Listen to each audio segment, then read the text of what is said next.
everyone, and good morning, or at least it is morning for me. So I just thought today would be super fun just to do a get ready with me. I'm going to go ahead and apply my current daily sunscreen. So it is the Pareto Daily Go-To Sunscreen. I'm just going to go ahead and give this like 2 or 3 minutes to fully soak in.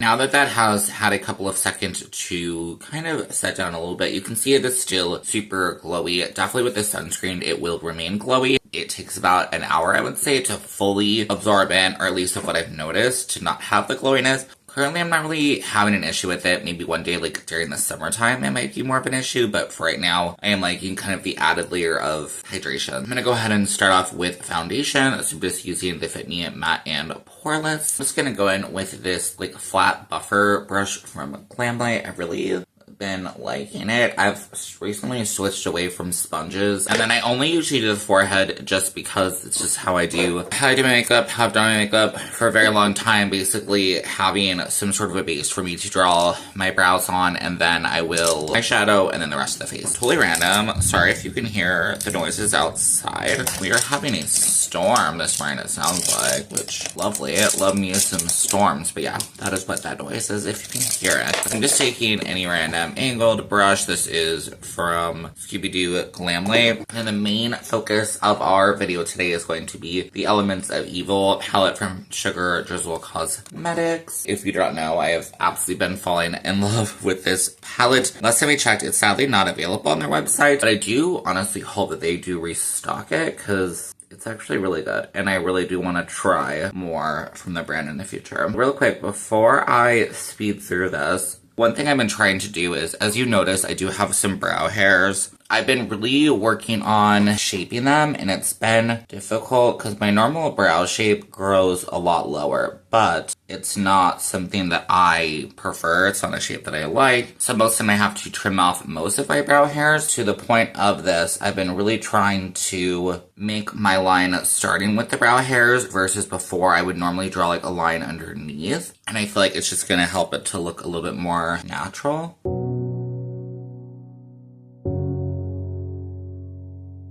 Blend out the front of my brows. I'm just going to go in with this green Frankenstein shade, and then using from Colored Rain the mini blending brush.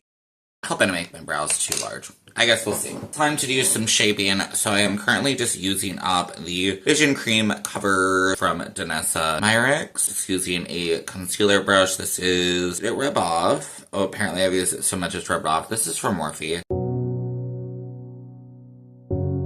I feel like the brows are looking a bit large and charged today, but it's okay. I think we're just going to rock with it. It's not a massive deal, it happens. And then I've really been liking to go in with my fingers to apply like my eyeshadow base, or in this case, I think I'm just going to use a little bit of this product as well. I don't know why, I feel like it just helps it to set in better, and maybe I'm using a little bit less product. I'm just rubbing in some hand sanitizer real quick so we're nice and clean. But I will just take a little bit of the product and yeah, just simply tap it in, take some underneath the eyes. I've really been getting into my fingers. I've never been like a person who has used my hands to apply products, but honestly, it really helps. You'll probably see later if we need to, it can really help with blending underneath the eyes. So to start out, I've been loving to take just this one shade from the Sugar Pill 10th Anniversary palette, which is this shade here called Outlandish. It's like a green shimmer. Just with the Morphe E62 brush. I love this brush really for applying shadow into the inner corner and the brow bone. Take it on the inner part of my eye and the lower lash line. And then I will take some on my brow bone. I don't even know if it's showing up. I hope it is. I feel like it doesn't look like anything, but I've noticed that as I go on throughout the day, there is just like this little bit of shine that it gives that I think is just so beautiful. And the shade is truly effortless, and that I feel like you can just buff it really easily into your inner part of your eye. Now to go to our outer third and create some shape. So I'm just going to use the M506 from Morphe in with our black shade. Ooh, it's called Bat Wings. Sorry again if you can hear that. Crazy weather out there. Absolutely stunning. A little scary, a little stunning. So I'm just going to apply this to the outer third. taking it just to where the color part of my eye ends. Repeat the same on the lower lash line. You can also use a pencil brush. And then what I'm going to do is, now that I have this underline, I'm just going to continue with this line that the eye naturally makes at like curvature. I'm going to pull it out, meet it up with where my brow ends. And then I'm going to go ahead and pull it in just to that colored part as well. And then I'm just going to fill in. So from this end, and kind of create a curve. A lot of times what I'll do is I'll follow how my brow curves and just fill in. Next, I'm going to go in with the shade Frankenstein, and I'm just using FR2 from Odensize. Sorry, are we crooked? I'm just going to start applying that into the center of the eye, so just that colored part. I'm just tapping over between the black and the green, applying more green as needed to get that good blend. And then you can also take a little bit in the front here just to soften. It should blend right in with that inner shade. And then I'm just going to do basically the same as we did in that center. I'm just going to go along all of the edges with the green and just start buffing everything out. I'm mainly keeping my brush in the same spot because if I start to go too high, it'll take the color out too far and then I will not like how it looks. I'm going to go ahead and take same brush, same shade to the bottom lash line, so that colored part. And then I'm just going to do the same exact thing. Generally, once I feel like I pretty much like it, I still might tweak it a little bit. I'm going to go ahead and just take a big old fluffy brush. This is the Melt Eye Blend brush, and just going over everything, for all the edges, just make sure that everything is really seamless. I shouldn't do too much. It really is just, it's kind of like if you ever use sandpaper and you're sanding something and you go from the different like levels or whatever. This is the fine sandpaper, because as you see that harsh green that we had there, it's gone. I mean, it's not gone, but it's blended. And then I'm feeling okay with how this looks. I might add a teeny bit more black here just to get that definition. Back with the green Frankenstein shade. Now that that is all nice and blended out, I'm going to go ahead and go in with my shimmer that I absolutely love. So from our same palette, this shade right here, which is called Goblin Snot. I hate the name, but I am obsessed with the shade. It is this, I hope you can see, it's like this goldish, super shiny, just absolutely stunning shade. So I'm going to go ahead and apply that. I feel like it looks a lot more silver on camera. Maybe it's the green showing through. This is just such a, my brain would say mermaid shade, but it is definitely one of my favorite. I would say like a duochrome, trichrome. I usually don't use a base for this. I still do notice that this product, like certain ones, like I've been having the wateriest eyes lately. I'm just going to take some underneath the eye as well. Such watery eyes. And so unfortunately, water, like I've even used a base. Watery eyes, I feel like goes through everything. So I usually can have like a little bit of creasage. Once I get to work or wherever I'm going, I will just take like a clean finger and then tap over the area, and usually it will blend out, not lift. Just to add a little bit more shimmer, I'm going to go ahead and take this green called Witch's Potion. It also has a teal flip, but I feel like you can't really see it. I'm just going to go ahead and apply that as well between our lighter shade and this darker shade. So now that the eyes are complete, I'm just going to go ahead and apply my foundation all over my face. Lately, I've just been loving to dump a good amount on, whoa, too much. Maybe not, I don't know. Good amount on the hand, and I've been loving to just use this stipple brush. This is like a really old MAC one. Fun fact, one of my first ever makeup brushes.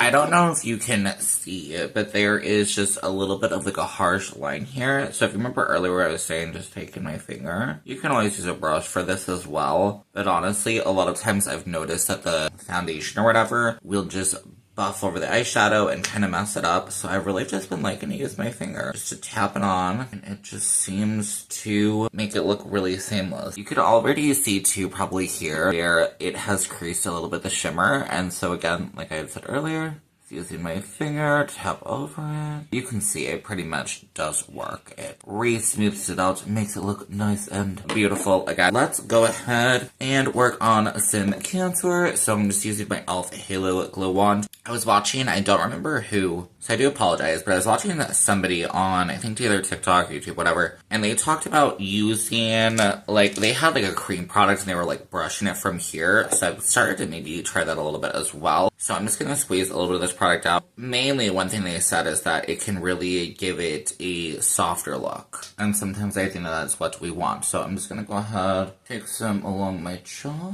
I really feel like contouring, blush, doing all the things really just helps to bring the look together, really finish off the look.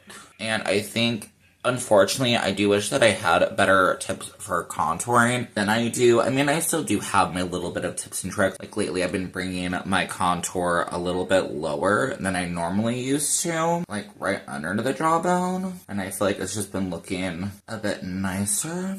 And then usually I do take contour into the center of the neck, just so this is not too bright and reflective. I feel like I see a lot of times people take their contour really high up. I'm still not 100% into that. I feel like where it just hollows in a little bit, or where even, I mean, my bone is like right here. And I feel like it's hard to explain, but I think that the more you do it, you almost can feel your brush hugging your cheekbone. Holding one of these faces also helps too. Now, I like to do for my hairline, even though I do have a large forehead, I really don't like to do any here anymore. I used to do some here, but I don't like how it looks. I feel like it can look too obvious, and sometimes contour can look obvious. One thing that with this product I noticed that I don't fully know how I feel, but I'll notice that I'll put it on, and I feel like it looks good, and then it almost seems to darken, oxidize, possibly, and then I'm like, ooh, it looks kind of weird. I feel like it just looks most natural in my head. I am so nervous, random. Again, if you can hear the rain outside, it is raining a lot.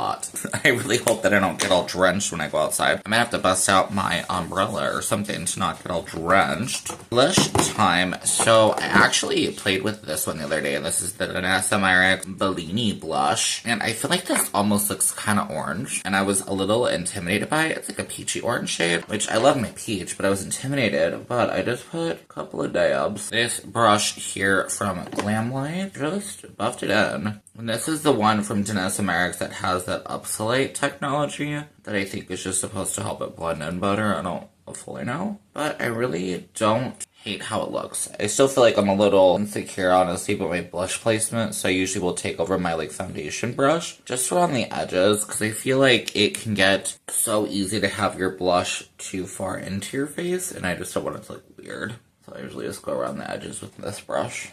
But I think it looks pretty. And then for highlight, unfortunately, as far as I can think, I don't have any liquid highlighters. I still am using this strobe palette from NYX, which it works, so why not? And I've actually really been loving this shade right here, using the setting brush from Real Techniques, just hitting the tops of my cheekbones. I don't really apply a highlighter to my nose currently, because my nose lately has been getting a pretty bit oily, and as I wear throughout the day, I know that my nose will get shiny, so I really just don't need a highlighter there. Same with the forehead. I'm not currently setting my foundation down. I did use a little powder the other day, but I think I'm okay today, especially because the weather is pretty gloomy outside, so I think we'll be fine. This is how the face is looking. Let's go ahead and apply mascara real quick. So I've not been using any liner, but I have just been using curling my lashes like normal. Again, all of this is going to be repeats if you've watched any of my videos, but I do love the Supernatural by Melt. And then I've been using from Milani, I think honestly just to get some use out of it, the Lash Extension Tubing Mascara on the lower lash line. Mainly, I feel like it's really going to be helpful, especially for summer, because it will not budge, which is super nice. But I still don't fully know how I feel about tube mascaras, because they are quite hard to get off. Like, you're supposed to be able to take them off with warm water, but I feel like they just take forever to remove. Jumping in with the lips, I'm just going to use my favorite Milani Stay Put eyeliner After Dark. And then I'm just going to take a black liquid lipstick. This is Sleepwalker from Black Moon Cosmetics. And I'm just going to go around all the edges. And then in that center space to add a little bit of pizzazz. This is from Milk Cosmetics. It is in the shade Muse. It's this absolutely stunning dark green lip color. Isn't that beautiful? I think I'm just going to go ahead and end the video here just to make it